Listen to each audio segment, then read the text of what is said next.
வணக்கம். இன்னைக்கு நாம ஒரு சிந்தனைய கொஞ்சம் ஆழமா பார்க்க போறோம்.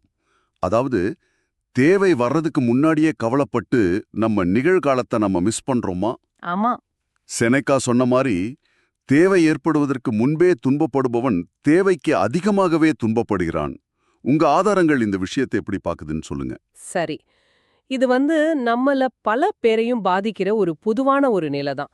எதிர்காலத்துல நடக்காத விஷயங்கள அப்படி கற்பனை பண்ணி அதனால வர்ற பயமும் கவலையும் எப்படி நம்ம மன அமைதியை கெடுக்குது, நம்ம சக்தியை குறைக்குதுன்னு உங்க ஆதாரங்கள் சொல்லுது. ஓ, இது பெரும்பாலும் விஷயத்தை சரியா புரிஞ்சுக்காதனாலயோ, இல்ல சிலருக்கு இயல்பாவே கொஞ்சம் கவலைப்படுற குணம் இருக்கும். அதனாலயோ கூட இருக்கலாம். சரி சரி. அப்போ இந்த மாதிரி கற்பனையா நாமளே உருவாக்கிக்கிற சிக்கல்களோட உண்மையான பாதிப்பு என்ன?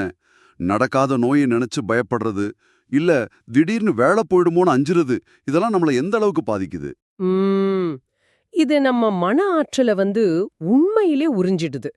தேவையில்லாத ஒரு மன அழுத்தம், அப்புறம் ஒரு மாதிரி உணர்ச்சி கொந்தளிப்பு, இதெல்லாம் உருவாகுது. அப்படியா?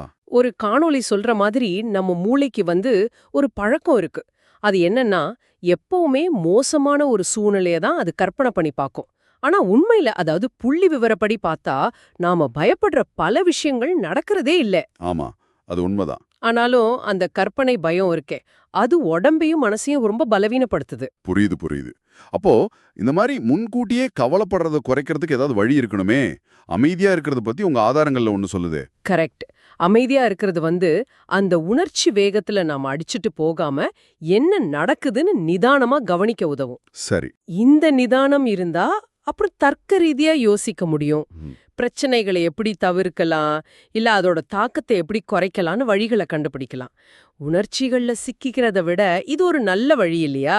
ஆமா, அந்த வலைபதிவுல சில யுக்திகள் கூட சொன்ன மாதிரி இருந்துச்சு. இந்த கற்பனையா வர்ற பயங்கரமான காட்சிகளை கருப்பு வெள்ளையா பாக்குறது, சத்தத்தை குறைக்கிற மாதிரி நினைக்கிறது, இதெல்லாம். ஆமா ஆமா. அதோட நோக்கம் என்னன்னா, அந்த உணர்ச்சியோட தீவிரத்தை குறைச்சிட்டு நம்ம அறிவுக்கு, அதாவது தர்க்கத்துக்கு இடம் கொடுக்கறது தான். ஓ, சரி சரி. சரி, இந்த நிலைமையை எப்படி சமாளிக்கலாம், இதனால வர்ற பாதிப்பை குறைக்க என்ன பண்ணலாம், இந்த மாதிரி கேள்விகளை நம்ம கேட்கணும். உதாரணத்துக்கு, வேலை போயிடுமோன்னு பயம் இருந்தா அதையே நினைச்சு கவலைப்படாம சேமிக்க ஆரம்பிக்கிறது, இல்ல புதுசா ஏதாவது கத்துக்கிறது, இந்த மாதிரி தர்க்க ரீதியான செயல்கள் மனசுக்கு அமைதி கொடுக்கும். இது நல்ல பாயிண்ட். சரி, இன்னொரு முக்கியமான விஷயமும் உங்க ஆதாரங்கள்ல இருக்கு. எதை நம்மால கட்டுப்படுத்த முடியும், எதை முடியாதுன்னு பிரிச்சு பாக்குறது. அத பத்தி சொல்லுங்க. ஆமா, இது ரொம்ப ரொம்ப அடிப்படை. நம்ம செயல்கள், நம்ம முயற்சிகள், நாம ஃபாலோ பண்ற அந்த செயல்முறை ப்ராசஸ், இது மேல நமக்கு கட்டுப்பாடு இருக்கு. ம். ஆனா அதோட முடிவு என்னவா இருக்கும், அதாவது அவுட்கம், இல்ல எதிர்காலத்துல என்ன நடக்கும், இதெல்லாம் நம்ம கையில இல்ல. அதை நம்மால முழுசா கட்டுப்படுத்த முடியாதுங்கிறத ஏத்துக்கணும். அப்போ உடல் எடை டக்குன்னு குறையலையேனோ, இல்ல வாங்கின ஸ்டாக் உடனே ஏறலேனோ கவலைப்படுறதை விட்டுட்டு, நம்ம சாப்பாட்டு பழக்கம், எக்ஸசைஸ் பண்ற விதம், எப்படி ஆராய்ஞ்சு அந்த ஸ்டாக்கை வாங்கணும், இந்த மாதிரி ப்ராசஸ் மேல கவனம் வச்சா போதுமா? சரியா சொன்னீங்க. அந்த ப்ராசஸ நம்பணும். ட்ரஸ்ட் த ப்ராசஸ்னு சொல்லுவாங்கல்ல, அதுதான். ஆமா. செயல்முறை சரியா இருந்தா நீங்க எதிர்பார்க்கிற முடிவு ஒருவேளை கொஞ்சம் தாமதமா வந்தாலும் வரதுக்கு வாய்ப்பு அதிகம். நம்ம கையில இருக்கிற ப்ராசஸ் மேல கவனம் செலுத்தினா நம்ம கையில இல்லாத அந்த விளைவு பத்தின தேவையில்லாத கவலை போயிடும். நம்ம எனர்ஜியை நிகழ்காலத்துல சரியா பயன்படுத்தலாம்.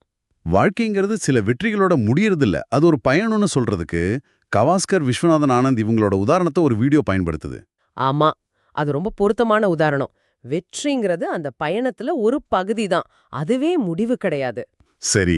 வாழ்க்கையில ஏற்றம் இறக்கம் இருக்கத்தான் செய்யும். நம்ம தொடர்ந்து முயற்சி பண்றது தான் முக்கியம். கவாஸ்கர் ஆகட்டும், ஆனந்த் ஆகட்டும், அவங்க உச்சத்துல இருந்த காலம் முடிஞ்ச பிறகும் வாழ்க்கை தொடரத்தானே செய்யுது, வேற வடிவங்கள்ல. ஆமா, உண்மைதான். அதனால குறிப்பிட்ட வெற்றி தோல்வியில சிக்கிக்காம அந்த பயணம் மேல, அதாவது நம்ம தொடர் முயற்சி மேல கவனம் வைக்கணும்.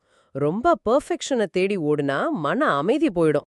ஆக, இப்போ நாம பேசுனதை வச்சு பார்த்தா, தேவையில்லாத கற்பனை கவலைகள்ல சிக்கி முன்கூட்டியே கஷ்டப்படாம நம்மால கட்டுப்படுத்த முடியிற நிகழ்கால செயல்கள்ல கவனம் செலுத்தணும்.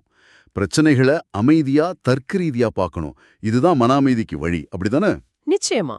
சுருக்கமா சொன்னா அதுதான்.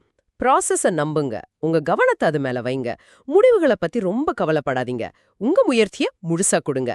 இதுதான் மன அமைதிக்கும் ஒரு அர்த்தமுள்ள வாழ்க்கைக்கும் முக்கியம். சரி. இப்போ நீங்க யோசிச்சு பார்க்கறதுக்கு ஒரு கேள்வி.